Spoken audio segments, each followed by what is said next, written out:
Hello student, कैसे हैं आप सब। उम्मीद करता हूं आप सब अच्छे होंगे, मस्त होंगे, बेहतर होंगे, आपकी पढ़ाई बेहतर चल रही होगी बच्चों। और आज हम यहां पर छोटा सा अंतर लेकर आए हैं कि नैज अर्धचालक और अपद्रव्यी अर्धचालक से क्या समझते हैं।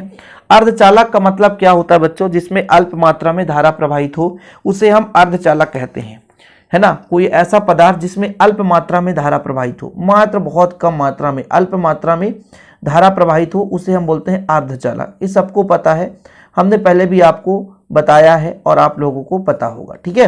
अर्धचालक जिसमें अल्प मात्रा में धारा प्रवाहित होगी उसे हम बोलेंगे अर्धचालक। अब नैज अर्धचालक अपद्रव्यी अर्धचालक से मतलब क्या होता है कि कुछ ऐसे पदार्थ होते हैं बच्चों जिसमें धारा प्रवाहित ही नहीं होती। बिल्कुल समझ रहे हैं, कुछ ऐसे पदार्थ होते हैं जिसमें धारा प्रवाहित नहीं होती, लेकिन कुछ स्थिति के कारण, जैसे किसी वस्तु को आप गर्म कर दो तो उसमें मुक्त इलेक्ट्रॉन पाए जाने लग जाएं, या आपके पास भाई साहब किसी पदार्थ को एनर्जी देने पर उसमें धारा प्रवाहित होने लग जाए, अर्थात मुक्त इलेक्ट्रॉन के कारण उसमें धारा प्रवाहित होने लग जाए, तब वो थोड़ा बहुत कहीं ना कहीं अर्धचालक कहलाएगा। इसके पीछे का रीजन क्या है भाई साहब, देखिए किसी भी पदार्थ में जो इलेक्ट्रॉन का प्रवाह होना धारा कहलाता है। यदि उसमें मुक्त इलेक्ट्रॉन नहीं है तो उसमें धारा नहीं बहेगी और वो कुचालक कहलाएगा। लेकिन यदि कम मात्रा में भी इलेक्ट्रॉन प्रवाह हो रहे हैं तो कहीं ना कहीं उसमें धारा यदि अल्प मात्रा में भी हो रही है तो वो चालक कहलाएगा। अर्ध का मतलब यहां पर बहुत कम है। देखो, सुचालक का मतलब जिसमें अधिक मात्रा में धारा प्रवाहित हो रही हो, अर्धचालक मतलब बहुत कम मात्रा में धारा प्रवाहित हो रही हो।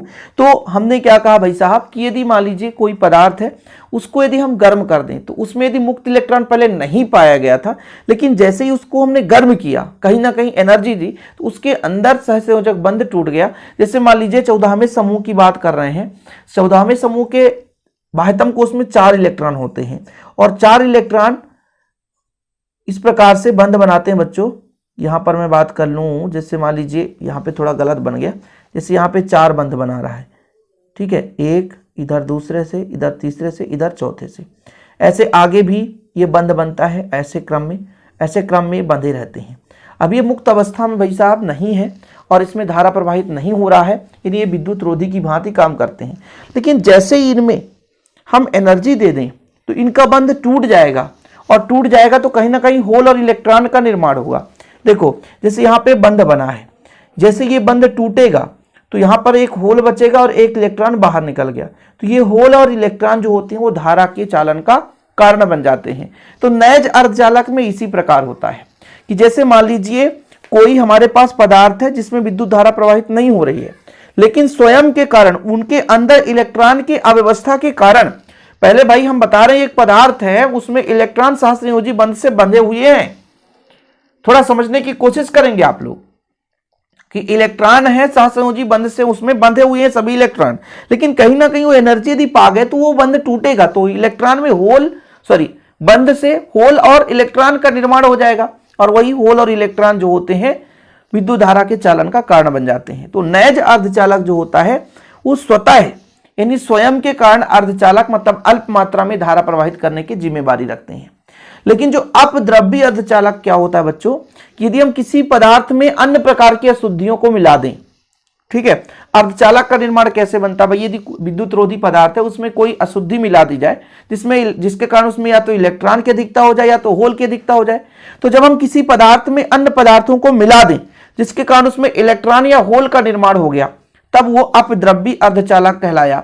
इतना सारा रामायण बताने का तात्पर्य यह था बच्चों कि नैज अर्धचालक में क्या होता है कि कोई पदार्थ है उसमें धारा प्रवाहित नहीं हो रहा है, लेकिन स्वयं के कारण उसमें इलेक्ट्रॉन और होल बन जाए। और कैसे बना, जैसे मैं कह रहा हूं कि एक पदार्थ है उसमें कई सारे परमाणु है, परमाणु के बाह्यतम कोश में 4 इलेक्ट्रॉन है, सभी सहसंयोजी बंध से आबंधित है, जुड़े हैं, लेकिन कहीं ना कहीं वो एनर्जी पाकर वो बंध टूटता है तो होल और इलेक्ट्रॉन का निर्माण हो गया।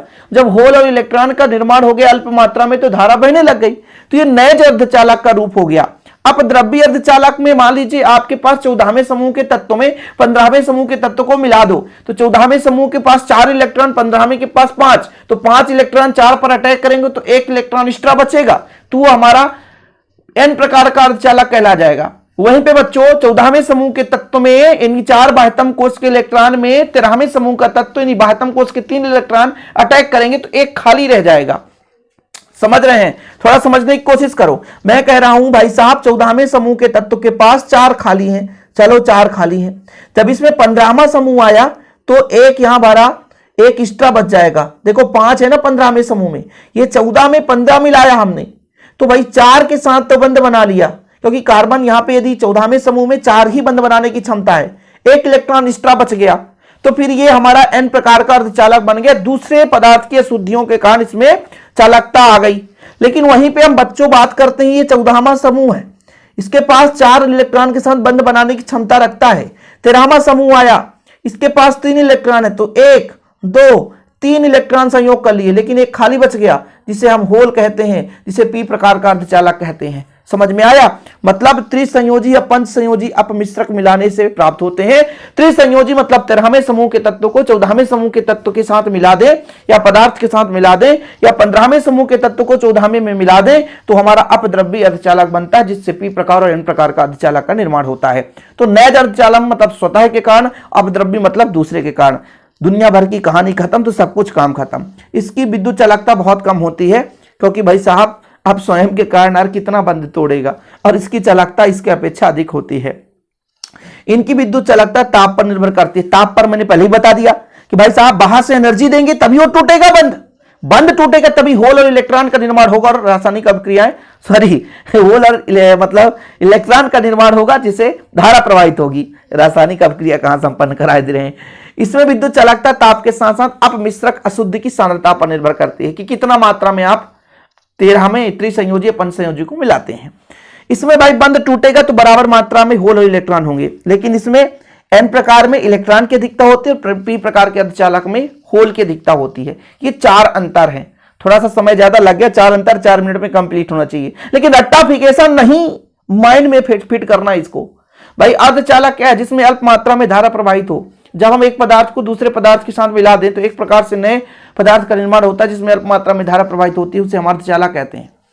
लेकिन यहाँ पे 2 प्रकार के खुद के कारण भी धारा प्रवाहित हो जाए। मैंने कहा ना कि भाई चतुसंयोजी तत्व 14वें समूह के तत्वों में 4 इलेक्ट्रॉन बाह्यतम कोश में सभी अपने अपने परमाणुओं के अन्य परमाणुओं के साथ में बंध बनाकर रखे हैं, सहसंयोजी बंध के साथ जुड़े हैं। लेकिन जैसे ही थोड़ा बहुत ताप प्राप्त कर लिया, ताप प्राप्त करने से बंध टूटता है, इलेक्ट्रॉन और होल का निर्माण होता है, जिससे अल्प मात्रा में धारा प्रवाहित होती है। बच्चों समझ में आ गया? छोटा सा टॉपिक है, आज के लिए इतना ही। फटाफट आगे भी लेक्चर पाने के लिए चैनल को सब्सक्राइब करके शेयर कर दो। नोट्स लेना तो कांटेक्ट नंबर मैंने पहले ही बताया 96 85 29 91 49, कांटेक्ट करके नोट्स आप बेहतर रूप से ले सकते हो। ओके बच्चों, जय हिंद, वंदे मातरम।